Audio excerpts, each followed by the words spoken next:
ہمارے جو تعلقات ہیں افغان طالبان کے ساتھ وہ بالکل بگڑ جائیں گے، اور ایسی صورت میں کیونکہ اس کے بدلے میں امریکہ انڈیا کا بھی کردار چاہتا ہے افغانستان میں، تو یہ ساری سچویشن بتائی گئی اور متنبع کیا گیا ارکان پارلیمان کو، یہ افغانستان کے بارے میں۔ پھر ڈیمانڈز آپ کو میں بتا چکا ہوں۔ اس کے بعد دوسری جو صورتحال تھی وہ یہ تھی کہ پاکستان فوجی اڈے نہیں دے رہا۔ ایک اور ڈیمانڈ تھی، اور وہ ڈیمانڈ تھی کہ پاکستان چائنا سے ذرا پیچھے ہٹ جائے، سی پیک کو شرنک کرے، سکیڑ دے، اور مستقبل میں پاکستان اور امریکہ کے تعلقات جو ہیں وہ زیادہ گرم جوشی ہونی چاہیے، چائنا کے ذرا سائڈ پہ ہو جائے۔ اور اس میں پھر مطلب یہ تھا کہ چائنا بلاک ہمارے بلاک میں جی اعلان آ جائے، ہم جو چاہ رہے ہیں، جو ہمارا ماڈل ہے وہ ہونا چاہیے۔ پھر امریکہ اشارتاً کنایتاً گوادر میں بھی اپنی پریزنس چاہ رہا ہے، یہ ساری چیزیں۔ اور پھر یہ کہ پاکستان چائنا کے بارے میں بہت زیادہ وہ فراخ دل نہ ہو، اور اگلا جو فیز ہے اس کو بھی ذرا ہولڈ کرے، گو سلو کی پالیسی پہ جائے۔ تو یہ ڈیمانڈز کی جا رہی تھیں، اور پاکستان بتایا گیا ملٹری لیڈرشپ کی طرف سے، عسکری قیادت کی طرف سے، کہ پاکستان نے انکار کر دیا ہے فوجی اڈے دینے کے بارے میں، اور ایسا کوئی فیسیلیٹیٹ کرنے کا ارادہ نہیں رکھتا۔ اور پاکستان افغان طالبان کے ساتھ بھی رابطے میں ہے، پاکستان افغان حکومت کے ساتھ بھی رابطے میں ہے، کابل کے ساتھ بھی ہے، اور پاکستان کی پالیسی ہے کہ جو بھی حکومت افغانستان میں ہوگی ہم اس کے ساتھ تعاون کریں گے، افغان عوام جس کو منتخب کریں گے ہمارا حکومت کے ساتھ ہوگا، کسی گروپ کے ساتھ نہیں ہوگا۔ یہ پالیسی انکار ہو گیا۔ اس کے بعد یہ پوچھا گیا کہ جناب کیا ہم میں اتنی سکت ہے؟ پھر ایک اور بات بھی پوچھی گئی، وہ یہ پوچھی گئی کہ یہ جو اڈے دینے سے انکار اور امریکہ کے بارے میں پالیسی اور چائنا کے بارے میں، تو کیا یہ تو نہیں ہے کہ یہ کس کا فیصلہ ہے؟ تو انہوں نے کہا کہ یہ ڈسکشن ہونے کے بعد یہ ریاست پاکستان کا فیصلہ ہے، یہ پاکستان کا فیصلہ ہے اس وقت، اور اس میں ہم چاہتے ہیں کہ اب پولیٹیکل لیڈرشپ میں بھی اتفاق رائے ہونا چاہیے، کنسنسس ہونا چاہیے، مل بیٹھ کے آپ لوگ آگے بڑھیں، اور اس فیصلے پہ ہمیں قائم رہنا چاہیے، کیونکہ اسی میں ہی ہمارا فائدہ ہے۔ ہماری امپارشیلٹی جو ہے وہی ہمیں سود مند ہوگی ہمارے لیے، کیونکہ 9/11 کے بعد دہشت گردی کے خلاف جنگ میں پاکستان نے $150 ارب سے زیادہ کا نقصان اٹھایا، اور ہمارے 70,000 سے زیادہ ہمارے پاکستانی، خواہ وہ کسی بھی شعبے سے تعلق رکھتے تھے، وہ اللہ کو پیارے ہوئے، انہوں نے اپنی جانیں دیں، اور بے گناہ ہماری کوئی لڑائی نہیں تھی۔ اس لیے یہ ہمارا پاکستان کا جو پوائنٹ آف ویو تھا وہ یہی ہے کہ جو پیس ایگریمنٹ ہوا ہے افغان طالبان اور امریکہ کے درمیان، اس کو آگے بڑھایا جائے، اور کسی ایک گروپ کی طرفداری نہ کی جائے۔ اور یہ بھی بتایا گیا کہ ہم افغان طالبان کو بھی یہی بات سمجھا رہے ہیں کہ اتنی تشدد کو، لڑائی کو اتنا آگے مت لے کے جانا کہ واپس ہٹنا مشکل ہو جائے اور پاکستان کے لیے بھی مشکلات کھڑی ہو جائیں۔ تو یہ ساری بات بتائی گئی۔ چائنا کے بارے میں خاص طور پہ بتایا گیا، تو اس لیے یہ لیڈرشپ کو بتا دیا گیا جو وہاں پہ موجود تھی سیاسی قیادت، اور 80 ارکان پارلیمان تھے، میں آپ کو بتاتا ہوں کون کون سے تھے، وہ ساری باتیں بتائی گئیں۔ اور پھر چائنا کے بارے میں بھی بتا دیا گیا کہ چائنا کے بارے میں پاکستان کی پالیسی بڑی کلیئر ہے کہ چائنا پاکستان کا دوست تھا، ہے اور رہے گا، اور سی پیک ہو، گوادر ہو، بیلٹ اینڈ روڈ انیشیٹو ہو، اور پاکستان سے آگے بیلٹ اینڈ روڈ انیشیٹو جو ہے آگے افغانستان جائے گا، افغانستان سے آگے وسط ایشیائی ریاستیں، اور یہ معاملہ پھیلتا جائے گا۔ اور اس لیے پھر ایک اور بات بھی بتائی گئی کہ چائنا، افغانستان اور پاکستان کے بارے میں جو چند ہفتے پہلے اسلام آباد میں ایک کانفرنس ہوئی تھی ورچوئل، اس میں بھی ایک مشترکہ اعلامیہ 8 نکاتی پوائنٹس پہ جو اتفاق ہوا چائنا کا، افغان حکومت کا، پاکستان کا، اس کے بارے میں بھی بڑا ڈیٹیل بتائی گئی، اور چائنا کے بارے میں بھی بتایا گیا۔ تو پھر ایک سوال کیا گیا، سوال یہ تھا کہ جناب یہ بتائیں کہ پاکستان کیا اس پوزیشن میں ہے کہ امریکہ کے غیظ و غضب سے بچ سکے اور جو اس کا رد عمل آئے گا تو اس کے بارے میں ہماری ملٹری لیڈرشپ نے بتایا کہ بالکل خطرات موجود ہیں، چیلنجز بھی ہیں اور بے شمار چیلنجز ہیں، بے شمار خطرات ہیں، اور اس کا ہم دیکھ بھی رہے ہیں، اس کا ابھی سے دیکھ رہے ہیں جو کچھ جوہر ٹاؤن میں ہوا، لاہور میں، جو پاک افغان بارڈر پہ، پاک ایران بارڈر پہ، اور ہمارے ایون اسلام آباد میں جو سیکورٹی فورسز کو نشانہ بنایا جا رہا ہے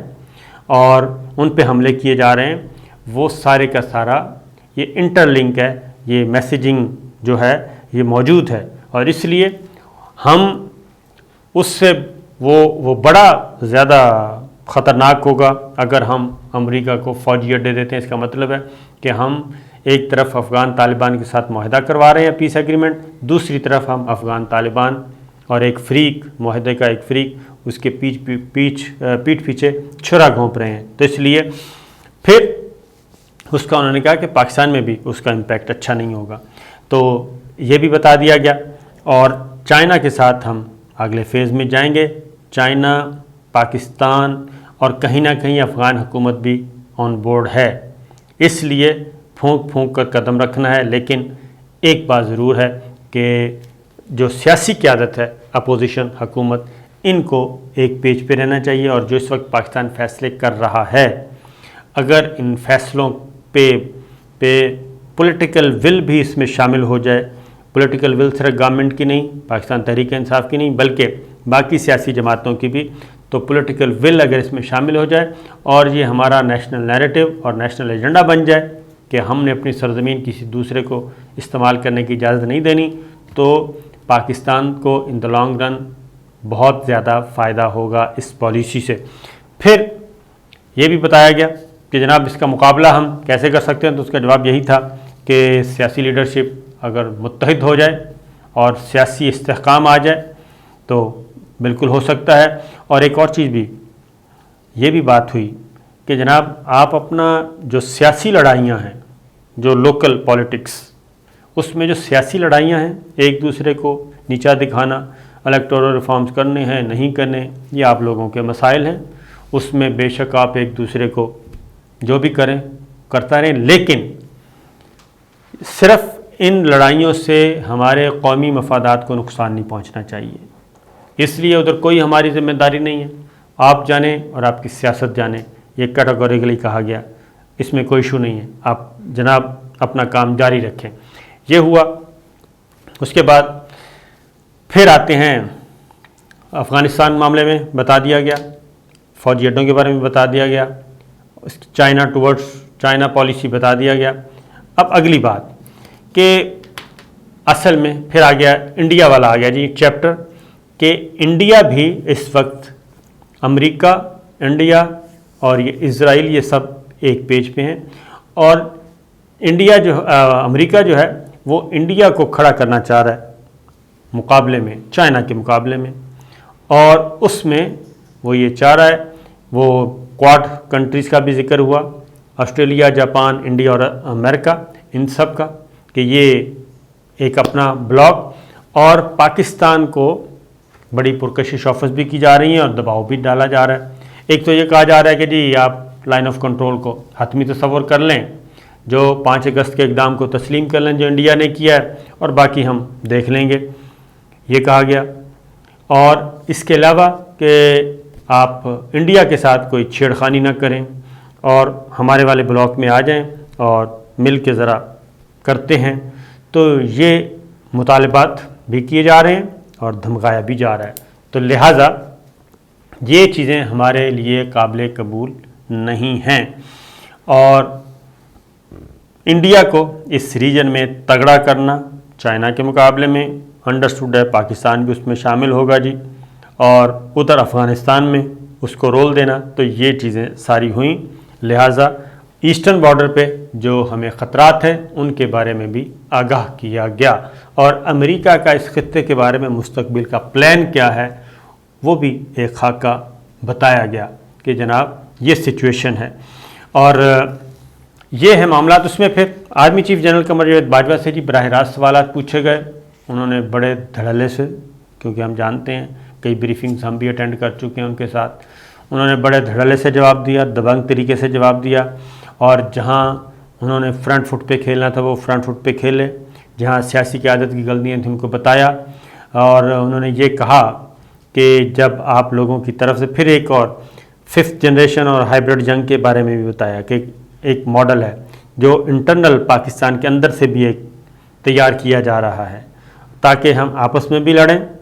ڈی اسٹیبل ہو یہ ملک، اور ہمیں باہر سے تو خطرہ ہو یا نہ ہو اندر سے ہی اتنا کمزور کر دیا جائے۔ تو انہوں نے کہا جی کہ یہ ساری چیزیں ہیں، ہمارے پاس انفارمیشن بھی ہیں، سب کچھ ہے، اور وہ شیئر کرنے کے لیے بھی تیار ہیں۔ یہ سب کچھ ہوا،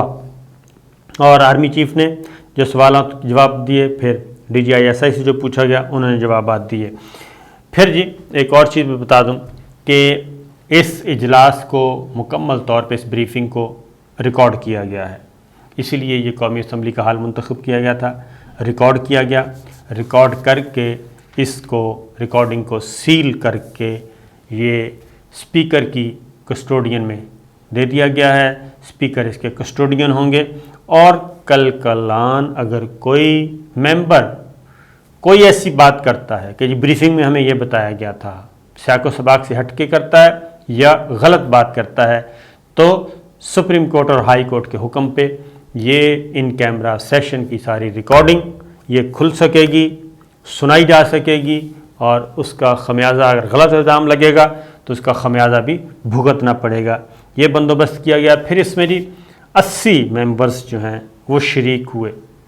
اس میں کون ہیں؟ اسپیکر قومی assembly Asad Qaiser, deputy speaker Qasim Suri, chairman senate Sadiq Sanjrani, leader of the house senate doctor Shahzad Waseem, Syed Yousafzai Gilani, Shah Mahmood Qureshi, Pervez Khattak, doctor Moeed Yusuf, Asad Umar, Fawad Chaudhry, doctor Shireen Mazari, Babar Awan, علی محمد خان، شفقت محمود، عامر ڈوگر، اعظم سواتی، شبلی فراز، طارق بشیر چیمہ، شیخ رشید احمد، زبیدہ جلال، سردار عثمان بزار، اور سید مراد علی شاہ، محمود خان KPK، جام کمال، محمد خالد خورشید، شہباز شریف صاحب تھے، شاہد کاکان عباسی، خواجہ آصف، خواجہ سعد رفیق، رانا تنویر حسین، احسن اقبال، مشاہد حسین سید، برجیس طاہر، ریاض الحق، اعظم نذیر تارڑ، دلاور خان، محمد خان ڈاہا، عالم داد، ریاض حسین پیرزادہ، امجد علی خان، طاہر صادق، چودھری فرخ الطاف، اورنگزیب کھچی، جمیل احمد خان، عطا اللہ، ڈاکٹر رمیش کمار، کنول شوذب، صلاح الدین ایوبی، بلاول بھٹو زرداری، راجہ پرویز اشرف، ہنا ربانی کھر، فرحت اللہ بابر، آفتاب شعبان میرانی، شیری رحمان، ہدایت اللہ خان، خورشید احمد جنیجو، آفتاب شعبان میرانی، میر عامر علی مکسی، اور سینیٹر کامل علی آغا، JUI سے جی اسد محمود، مولانا غفور حیدری، اور سید مظفر شاہ PMLF، غوث بخش مہر، GDA، محسن داوڑ، سینیٹر سراج الحق، مشتاق احمد، افراسیاب خٹک، امیر حیدر خان ہوتی، نواب زادہ شاہ زین بگٹی، خالد حسین مکسی، انوار الحق کاکڑ، روبینہ عرفان، شفیق ترین، اختر مینگل، طاہر بزنجو، خالد مقبول صدیقی، اور فیصل علی سبزواری، یہ سب کے سب جی موجود تھے، اور کئی گھنٹے تک یہ نشست جاری رہی، کھانے کا وقفہ بھی ہوا، نماز کا وقفہ بھی ہوا، چائے کا وقفہ بھی ہوا، اور یہ بریفنگ جاری رہی۔ اور اس بریفنگ کے بعد شہباز شریف صاحب بہت خوش تھے، مسلم لیگ نواز کے لوگ بہت خوش تھے، انہوں نے کہا بہت زبردست بریفنگ ہے، پیپلز پارٹی کے لوگ بہت خوش تھے۔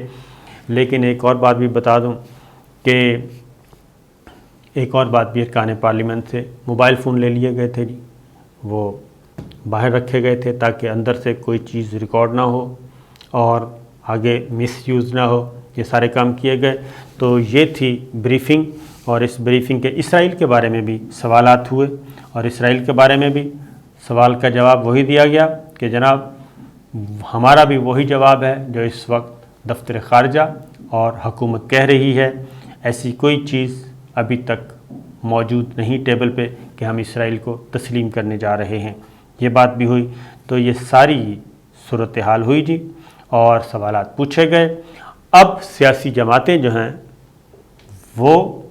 کچھ اپنے جب اجلاس ہوں گے تو پھر انشاءاللہ وہ کیا سوچ رہی ہیں اگلی ویڈیو میں بتائیں گے۔ اجازت دیجیے، اللہ حافظ۔